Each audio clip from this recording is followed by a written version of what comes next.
let's talk a little bit more about meditation. And I would like to specifically address people who are beginners at meditation and elaborate a little bit more on what I touched on a bit in my previous video about the topic, to see if it may be of use to you who is just beginning. I realize that it can be tempting to get lost in the thinking mind, that when even you hear the word meditation, for instance, I'm the same way, so I'm including myself in this category.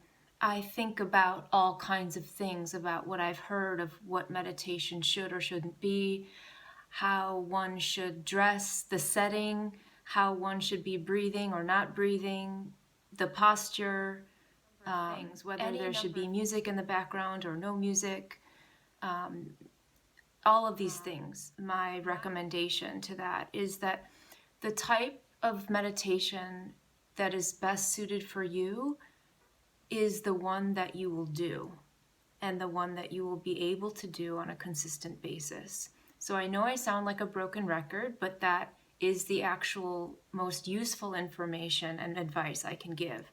So in other words, if music in the background or white noise in the background will facilitate you in your meditation, great, have that.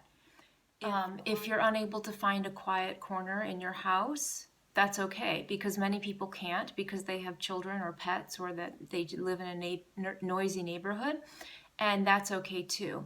The point of meditation is not to distract oneself from extraneous goings on, right? It's actually to be with all of that. That's meditation.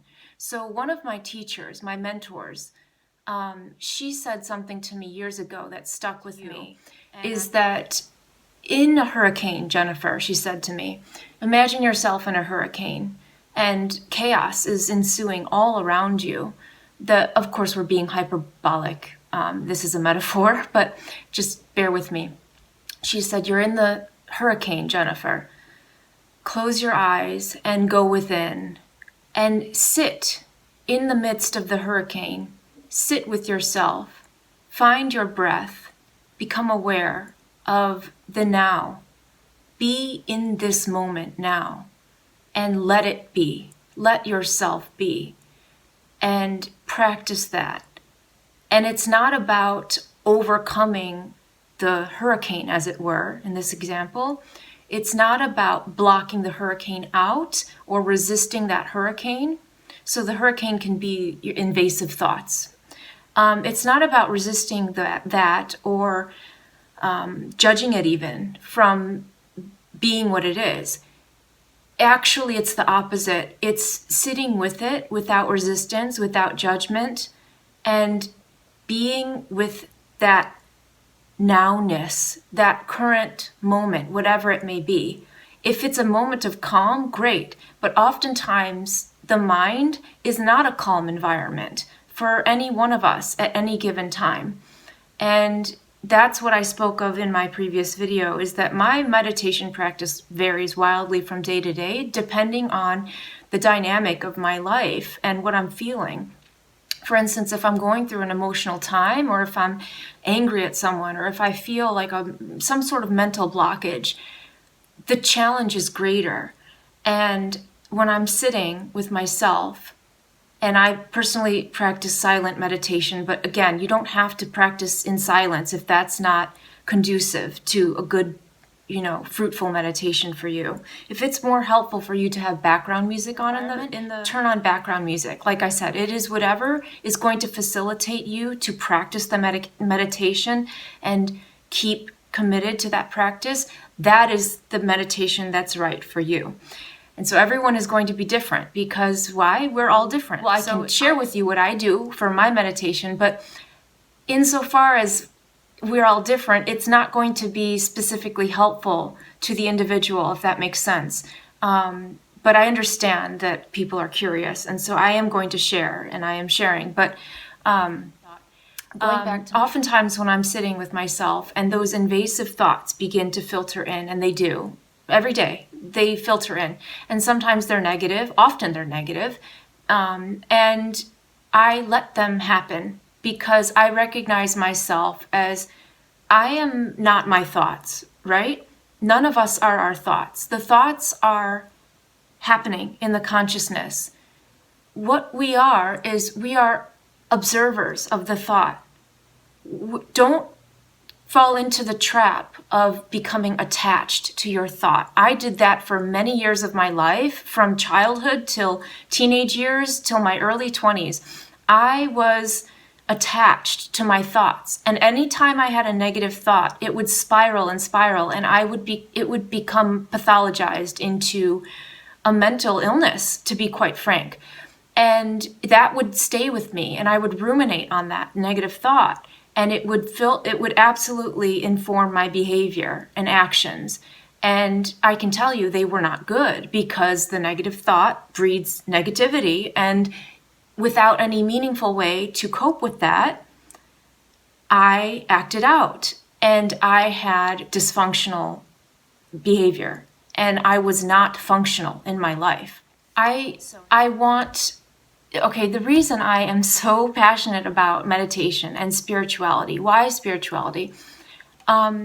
It's because we as humans, we all have stress and chaos and fear and discomfort within us. That's part of being human. That comes along with being human and being alive.